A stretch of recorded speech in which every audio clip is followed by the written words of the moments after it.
명기 16장 18절에서 19절까지입니다. 우리 다 같이 한 목소리로 읽겠습니다. 시작. 내 하나님 여호와께서 내게 주시는 각 성에서 내 지파를 따라 재판장들과 지도자들을 둘 것이요 그들은 공의로 백성을 재판할 것이니라. 너희는 재판을 굽게 하지 말며 사람을 외모로 보지 말며 또 뇌물을 받지 말라. 뇌물은 지혜자의 눈을 어둡게 하고 의인의 말을 굽게 하느니라. 아멘. 오늘도 하나님 앞에 있는 여러분 모두에게 하나님께서 큰 은혜를 베푸셔서 오늘 하루의 삶도 그 어느 때보다도 더 귀하게 복되게 아름답게 살아가는 날 되어질 수 있기를 주님의 이름으로 축복합니다. 유목민이었던 이스라엘 백성들이 이제 가나안 땅에 들어가게 됩니다.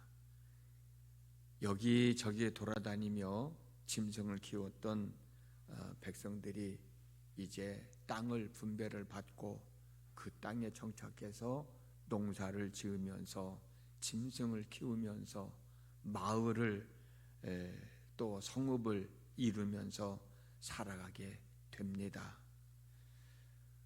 서로 다른 생각과 서로 다른 삶의 방식을 가지고 있는 사람들이 이제 함께 모여서 마을을 이루고 성읍을 이루고 살아갈 때 이 서로 다른 생각과 서로 다른 삶의 방식들을 하나로 묶어줄 수 있는 게 뭘까? 서로 다른 생각과 서로 다른 삶의 방식을 하나로 묶어서 마을과 성읍을 지켜나가는 데 있어서 구심점 역할을 하는 것이 무엇일까? 여러 가지가 있겠지만 그 중에 하나가 바로 법입니다. 법. 이 법이 바로 서고 이 법이 바로 지켜질 때 개인의 삶도 바로 서게 되고 마을도 바로 유지되고 성읍도 바로 유지되고 개인의 삶의 질도 높아지고 마을도 발전되어지고 성읍도 발전되어질 수 있습니다. 그래서 하나님은 모세를 통해서 이스라엘 백성들이 함께 모여 살아갈 때 이렇게 해라 이렇게 해라 이렇게 해라라고 하는 법을 제정해 주셨던 것이죠. 그런데 사람들 중에는 법을 지키지 않으므로 개인의 삶이나 마을이나 성읍의 질서를 혼란스럽게 하는 사람들이 있다는 거예요. 여러분들도 잘 아시다시피 이런 사람들을 그냥 방치해 둔다고 하면 개인의 삶은 물론이고 마을과 성읍은 무질서하여지고 혼란스러워지니까 이런 사람들을 제거하고 법 질서를 확립하게 하는 것이 바로 재판입니다. 예나 지금이나 법을 법되게 바로 세워나가는 마지막 보류가 재판이에요. 그래서 하나님은 오늘 본문에서 재판을 하게 된다는 말씀을 하시면서 재판이 공정성을 잃지 않고 온전한 재판이 이루어지기 위해서는 재판을 굽게 해서는 안 된다고 본문 19절에서 말씀하고 계신 겁니다. 19절 전반부에 있는 말씀입니다. 너는 재판을 굽게 하지 말며 재판을 재판답게 할 수 있게 해야 된다는 거예요. 재판을 굽게 하지 말라는 뜻은 법을 왜곡시켜서 편파적인 재판을 해서는 안 된다는 겁니다. 제대로 재판을 해야 된다는 거예요. 그게 첫 번째 하나님이 주문하시는 거예요. 그리고 재판을 할 때 두 번째로는 사람의 외모를 보고 재판을 하면 안 된다는 것입니다. 19절 중반부에 있는 말씀이에요. 사람을 외모로 보지 말며. 재판관은 법에 입각해서 옳고 그름을 판단해야지 재판을 받고 있는 사람의 사회적 지위라든가 높고 낮음에 따라서 재판을 받고 있는 사람이 돈이 많고 적음에 따라서, 지식이 많고 적음에 따라서 재판을 받게 된다면 안 되잖아요. 재판을 받고 있는 사람의 외모에 의해서, 겉으로 드러나는 모습에 의해서, 그 사람의 상황에 의해서 재판이 결정되어지면 안 된다라고 하는 것을 말씀해 주고 계시고, 세 번째로는 재판관은 절대로 뇌물을 받아서는 안 된다는 겁니다. 그것이 19절 후반에 있는 말씀이에요. 뇌물을 받지 말라. 뇌물은 지혜자의 눈을 어둡게 하고 의인의 말을 굳게 하느니라. 그래서 재판관은 절대로 뇌물을 받으면 안 된다는 거예요. 지혜자의 눈을 어둡게 한다는 말씀은 재판관의 눈을 멀게 한다, 장님이 되게 하다의 뜻으로, 뇌물이 재판관으로 하여금 재판을 받는 사람의 불의를 제대로 파악하지 못하고 온전한 판결을 내리지 못하기 때문이라는 겁니다. 그리고 네 번째로 해야 할 일은, 재판관은 절대로 권력자들과 야합을 해서도 안 되고 권력자들의 압력에 굴복해서도 안 된다. 그것은 오늘 본문에는 없지만 출애굽기 23장 1절과 2절 말씀에 있어요. 너는 거짓된 풍설을 퍼뜨리지 말며 악인과 연합하여 위증하는 증인이 되지 말며 다수를 따라 악을 행하지 말며 송사에 다수를 따라 부당한 증언을 하지 말며라는 말씀이 있습니다. 그리고 다섯 번째로는 상급 재판소를 두라는 거예요. 우리도 그러잖아요. 고등법원이 있고 대법원이 있듯이 당시에도 재판을 한 번으로만 끝나지 말고 상급 법원을 두라는 거예요. 신명기 1장 17절 후반절에 있는 말씀입니다.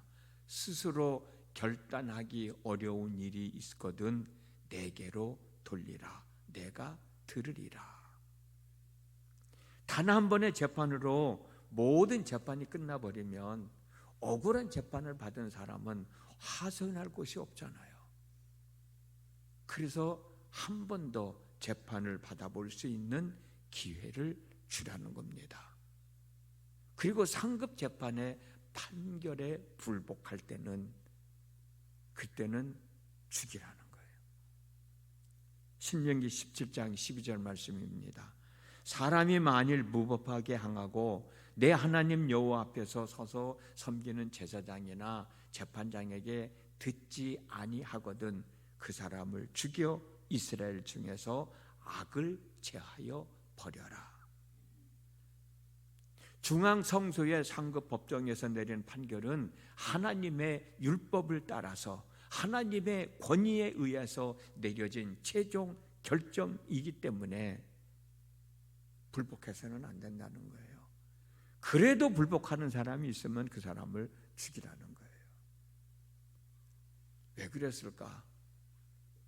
마지막 판결은 곧 마지막 판결에 불복한다는 것은 곧 하나님의 권위에 대한 도전이고 거부 행위였기 때문에 극형에 처할 수밖에 없었을 거예요. 하나님은 재판관으로 하여금 공정한 재판을 하게 함으로써 법 질서를 확립하고 이스라엘 백성들이 가나안 땅에서 온전한 삶을 만들어 가기를 원하셨습니다. 이와 같은 마음은 지금도 마찬가지겠죠. 오늘을 살아가는 저와 여러분들에게도 마찬가지겠죠. 우리가 잘못했을 때 우리를 판결하는 재판관들은 정적인 면에 치우치지 말아야 하고 올바른 지적 능력을 가져야 하고 유혹을 물리칠 수 있는 의지가 분명한 사람들이 재판하기를 원하실 겁니다. 그런데 현실적으로는 그러지 못하는 때가 참 많이 있잖아요. 재판을 받고도 억울해하는 사람이 많이 있잖아요. 고등법원, 대법원 판결을 받고서도 억울해하는 이 사람들이 많이 있잖아요. 그러므로 우리가 어떻게 살아가야 될까? 아주 간단해요.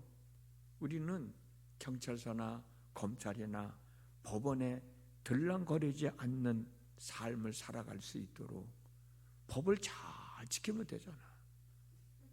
그렇잖아요. 아주 간단한 거예요. 억울해할 것도 없어요. 내가 법을 잘 지키고 살면 경찰서에서 오라고 할 일도 없고 검찰에 갈 일도 없고 내가 법을 지키지 않으니까. 억울한 일 당하지 않으려면 법을 잘 지키면 되는 거예요.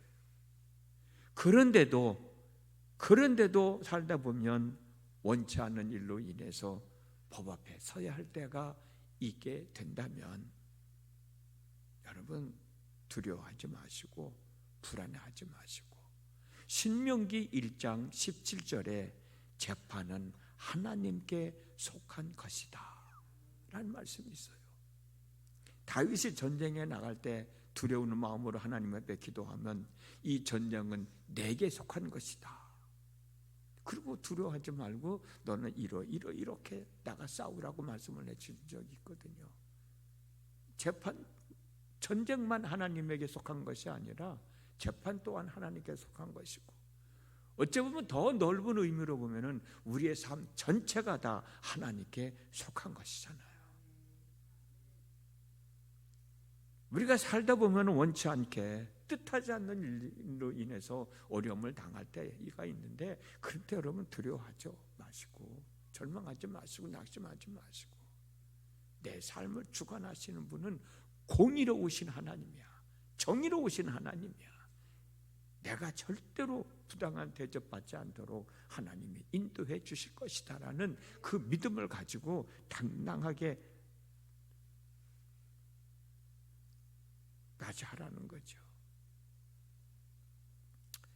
신명기 1장 17절 아까 말씀드린 것처럼 재판은 하나님께 속한 것이다 라는 말씀을 믿고 내 삶 전체는 다 하나님께 속한 것이다 라는 믿음을 가지고 잘 견뎌내고 잘 극복하면 지금의 삶보다도 더 나은 삶을 추스리며 살아갈 수 있지 않겠습니까? 오늘 또 우리는 하루를 살아갑니다. 내가 법을 제대로 지켜야 이 사회가 바로 쓸 수 있다는 마음가짐을 가지고 살아가는 거예요. 내가 법을 지키지 않으면 이 사회는 나 때문에 혼란스러워질 것이다 라는 마음을 갖고 내가 법을 잘 지켜야 되겠다는 마음 가지고 살아가면 되는 거예요. 그렇기 때문에 오늘 하루의 삶 속에서도 우리 모두가 법 테두리 안에서 주어진 하루의 삶을 잘 추스리며 살아가면 되는 거예요. 오늘 하루의 삶도 그렇게 살아갈 수 있는 저와 여러분들의 삶이 되어졌으면 좋겠습니다. 기도합니다. 지난밤에도 함께 하신 아버지 하나님, 오늘도 저희들에게 귀한 날 허락하여 주시고 하나님 앞에 있을 수 있도록 인도해 주심을 감사합니다. 함께 나눈 말씀 마음에 새기면서 그래 내가 경찰서에 검찰에 재판 법원에 들랑거리지 않는 삶을 살아가면 될 것 아니냐. 내가 법을 제대로 잘 지키고 살아가면 재판받을 일이 없지 않을 것 아니냐. 함께 말씀 나눌 수 있도록 인도해 주셨습니다. 그럼에도 불구하고 원치 않게 그런 자리에 서게 될 때에는 두려워하지 말고 이 재판은 하나님께 속한 것이라 말씀하셨고 내 삶을 주관하시는 이는 공의로우신 하나님, 정의로우신 하나님께 속했다는 사실을 믿고 당당하게 맞이하면서 살아가는 저희들 되어지게 하여 주시옵시고 오늘 하루를 살아갈 때도 법 테두리 안에서 법을 잘 지키며 살아가는 저희 모두가 되어질 수 있도록 은혜를 더하여 주시옵소서. 예수님의 이름으로 기도드렸습니다. 아멘.